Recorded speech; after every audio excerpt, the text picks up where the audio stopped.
Well, hello there, and welcome to your monthly numerology for September here at Metaphysical Roundtable. I'm Jennifer, and Mouse and Mercury have been sort of causing a lot of chaos, which is funny because this is eclipse season in September. This is the third time that I've tried to do the intro. Yeah. So, that being said, let's look at what's going on in September. And really, this year is just flying by. I mean, it is just, it feels like we're just moving like really, really fast. Maybe it's just me. I don't know. It's just crazy.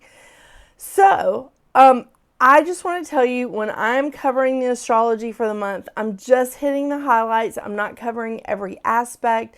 Sometimes I will talk about some of the squares that's going on because they're pretty important. But, I mean, Mercury moves so quickly. The moon moves so quickly. So I do not cover all of those aspects. I really just hit the highlights. And if you're wanting to know about, like, in-depth astrology, I have a list of people that I watch. If you're interested, hit me up and I'll let you know who they are. I mean, Marin Altman is one, Deborah Silverman, another, Molly McCord. Oh my gosh, there's so many astrologers on YouTube. Pick your favorite, dive in. All right, so that being said, let's get into September because September is eclipse season. And I love it. I'm also a little, because Pisces and Virgo are on the ecliptic, and I am a Virgo. So, yeah. All right. So, kicking off September 1st, we have Saturn, which is retrograde, retrograding back into Pisces. We also have Labor Day here in the U.S. On the 2nd, we have Mercury moving into Virgo, and Mercury loves being in Virgo. Mercury rules Gemini and Virgo. Mercury loves, loves, loves those two. On the 6th, we have Uranus going retrograde. Uranus is in Gemini, and Uranus goes retrograde at 12:51 a.m. Eastern Standard Time. Excuse me.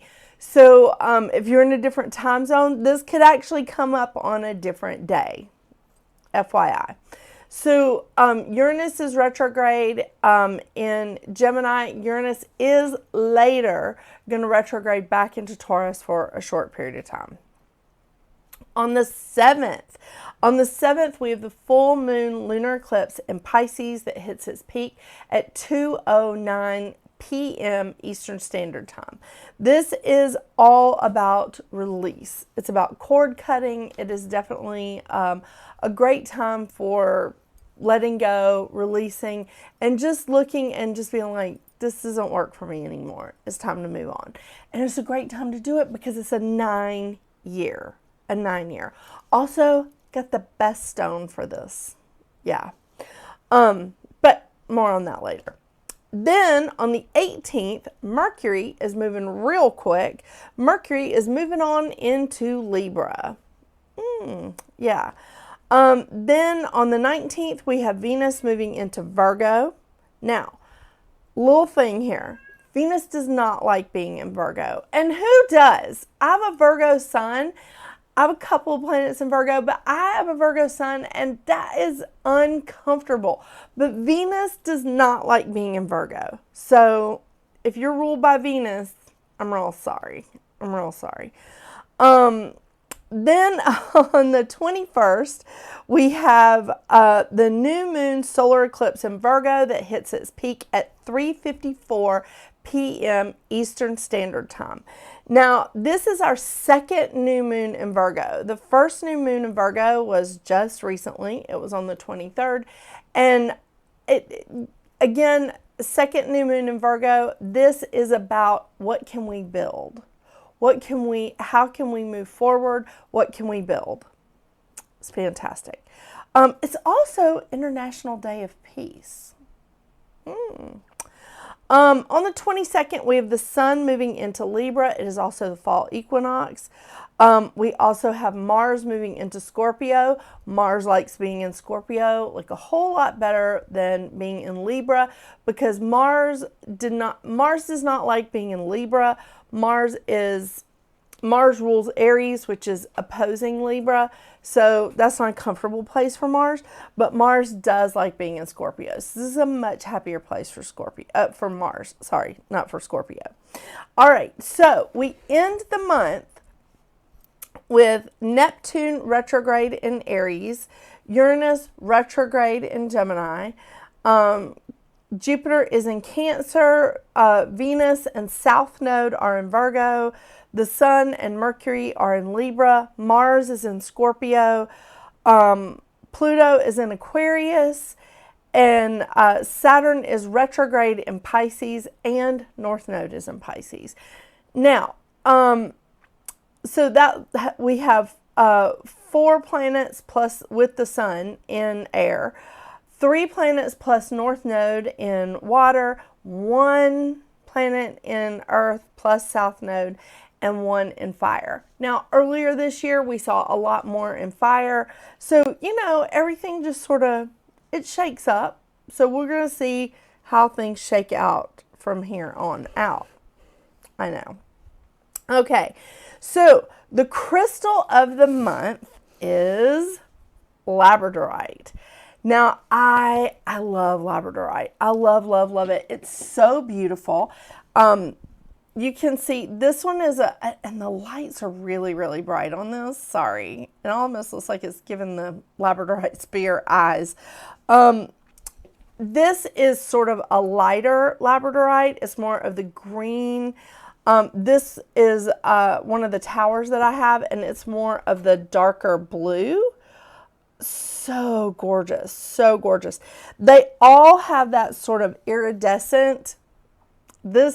I think this is just a perfect example because it's got that blue-green iridescent quality to it. And oh my gosh, it depends on which way you turn Labradorite for it to really like show up. This looks really dark. It's in, it's a necklace, it's a pendant, and it's in silver. So it's really, really hard to see. And the closer I get to the lights, it looks like everything has eyes. But there's a lot of variations to Labradorite. And again, I think this is the best depiction of it. It's just that beautiful blue, green, gray, depending on how it's cut, or darker blue sort of color. It's gorgeous. It's gorgeous. But oh my gosh, Labradorite is great for Libras and for Pisces. So since we have that Pisces eclipse, we have that Pisces full moon lunar eclipse in September, and the sun is moving into Libra in September, I thought this would be the perfect thing for it. I really did. So Labradorite has a couple of nicknames. The Magician's Fuel, the Stone of Magic. Those were the 2 that I liked the most, to be real honest with you. Oh, by the way, I got my information from, of course, the Crystal Healing Oracle cards, and that'll be listed in the description below. I also went to the crystalcouncil.com and tinyrituals.co. Those will also be listed down below. And I really love the websites because every month, I can give you a different website that you can go and sort of investigate on your own and see what's out there. See if it's stuff that you like or if it's stuff that you agree with or disagree with, But I really do. I like their explanations. So the crystal of the month, being Labradorite, is good for the throat chakra, the third eye, and the crown chakra. This crystal stone harnesses the true potential of our own transformative power. Fantastic for a 9-year. Fantastic. And again, great for Libras and Pisces. This stone helps combat anxiety, self-doubt. It boosts confidence and helps us to say what needs to be said. Throat chakra. It assists in releasing past traumas. It helps us align with our higher purpose. It's a great stress reducer. It is an excellent stone for healers and psychics as it is associated with shamanism, magic, and mysticism. I'm going to say that right. I'm going to try real hard to say that right. So this stone it's absolutely phenomenal. Go check out like your local metaphysical stores or order it online. My website is still not up because just like too many irons in the fire to get my website back up. But there's a lot of places that sell crystals. I mean, at one of the places that I have a booth, there are 3 crystal sellers at that place. So just letting you know, it's out there. Go check it out. Labradorite. It's awesome. All right, so the cards that I'll be pulling from for all of the numerology today, I'll be pulling from the Goddess Guidance Oracle deck. I think this might be better. It's just I don't know what happened with my lights. It's very bright. And Moonology, which I cannot reach them. Moonology Oracle cards by Yasmin Boland. All of these will be listed in the description below. So if you're wondering what I'm pulling from, there you have it. And bonus, everyone's numerology month is their life path number. So whatever your life path number is, that's what your month is in September. It happens usually once a year, sometimes twice a year, just depending, But this is fantastic. I love it. I love it because I feel like it's like everybody really is like bringing in their energy the strongest. And especially for people that have a life path of 9, you're tripling down on that energy. It's the year of the 9, it's a month of a 9 for you, and it's your life path number. And I love that. I love it, especially during eclipse season. So we have these fantastic eclipses that are going to help us to release and build. And what better way to do that than to really, really just immerse yourself in your life path number, in the vibration of your number. I love it. I love it. So stay tuned and let's take a deep dive into your personal life path number for September.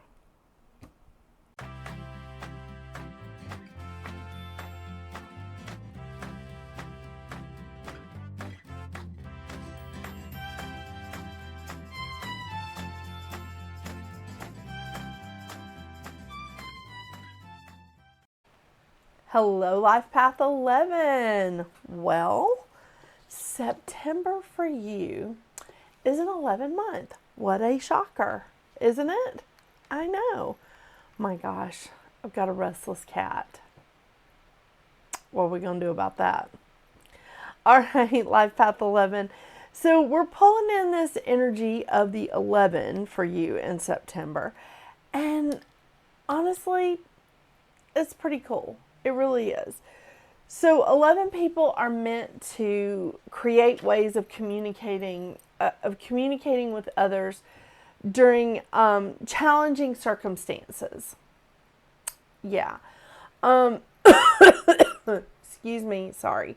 And I say challenging circumstances, but you're here to create a new way of communicating anyway. But you, like, during times of challenge, you're just like, how can I reach this person? How can I reach them? Yeah, I know. It's a big job. It is. But that's why you are the master visionary. And you have a lot of high expectations. That is fantastic. That is awesome.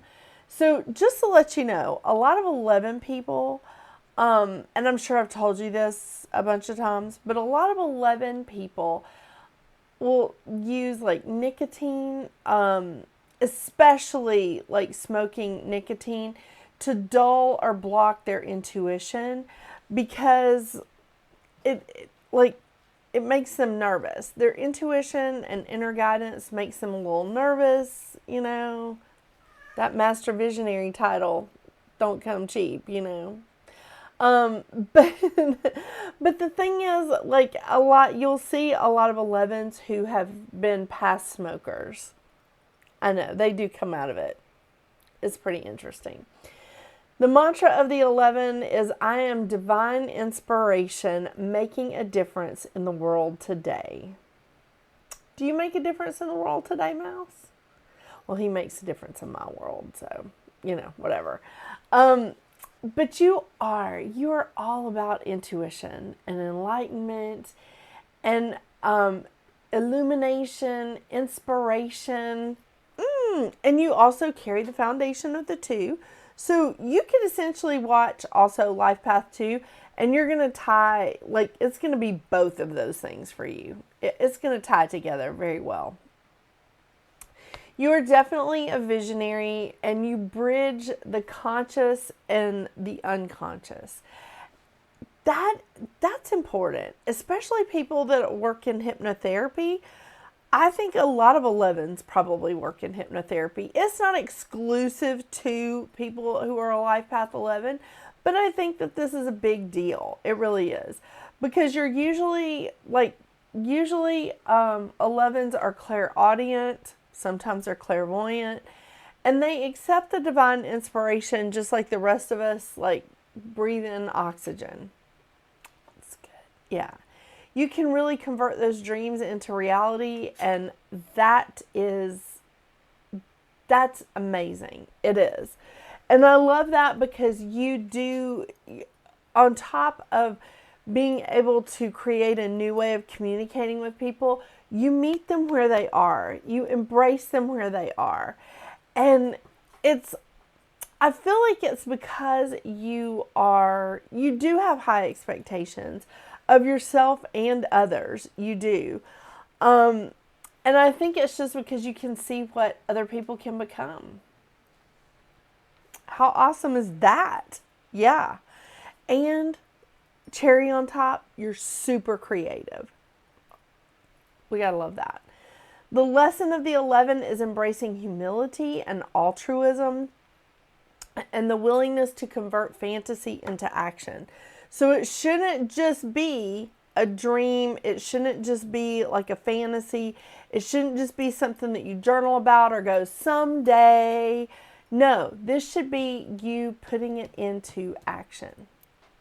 Yay. All right, so some of the shadow sides. Well, let's just take a deep dive into that, okay? So we're not going to go through some of them. We're going to go through all of them. Yeah. So first of all, if you ignore your spiritual gifts, or if you block it with nicotine or other addictive substances, if you block your spiritual gifts or if you ignore them, it can lead to physical problems or persistent headaches, or gallstones or kidney stones. The thing is, it can also really, the worst of it could lead to an autoimmune disease if you're ignoring your gifts or if you're not using them appropriately. That's a big deal. I'm telling you, he's so restless. He's so restless. When you're in your shadow side, you can be too sensitive. You can have a lot of nervous tension, like my friend here. You can be very impractical, and it may be a struggle for you to interact with people publicly. Yeah. The thing is, when you're in your shadow side, you second guess yourself a whole lot because you are not in connection. You're not in tune with your intuition. You don't have the vision. You don't have that creativity leading you down the right path, that imagination. Don't forget, you are here to illuminate. Yes. You're here for inspiration.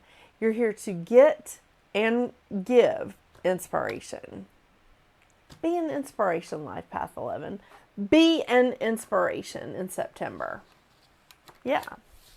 Venus is square Pluto currently, but September 1st is coming and Venus is not going to be square Pluto anymore after September 1st. So I think it's going to make things a little bit easier for, well, all of us, really. I mean, because that's our money. That's also our relationships. It's our attachment to the material, but it's also our relationships. So, ooh,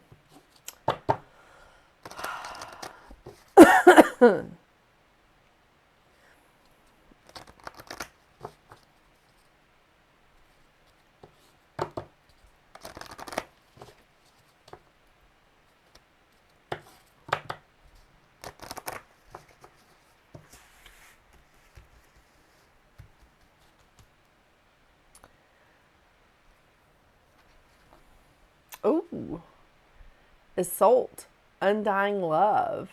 The love you have shared is eternal, regardless of the situation. Oh, I love that. And I have a new camera. I don't know if you noticed, but this is her maiden voyage. I just got it in last night. I'm really loving it. My overhead camera. I like that. Undying love. The love you have shared is eternal, regardless of the situation. Interesting. Life path 11. Interesting.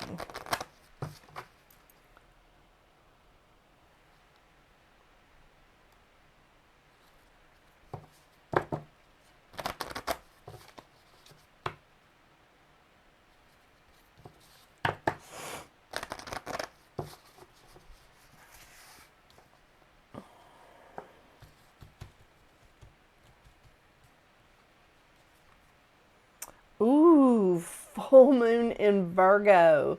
You are good enough. Now, love that because we have a new moon in Virgo in September and actually in August. Our second new moon in Virgo is in September. Okay. Full moon in Virgo, you are good enough. Excuse me. It's time to be really honest with yourself and understand what's led you to ask your question. Have you been humble to the point of being self-effacing? Humility is good, but it can go too far. And drawing this card suggests that you may be underrating yourself. You don't have to be flash, just quietly certain that you are good enough. At the other end of the scale, you need to honestly answer this question. Have you been too picky? Well, if Virgo's involved, you're too picky. The full moon in Virgo needs some truthful answers. Once you've given them, it should be easier to see how you got where you are. Your next step should then be more obvious to you. Pay attention to the details. Hard work brings results. Find a balance between the cosmic and the mundane in your daily life. And honestly, I think that's good advice for all of us. Those cards kind of match. You know, I love that when the cards match. Oh my gosh. I know. It's just so weird.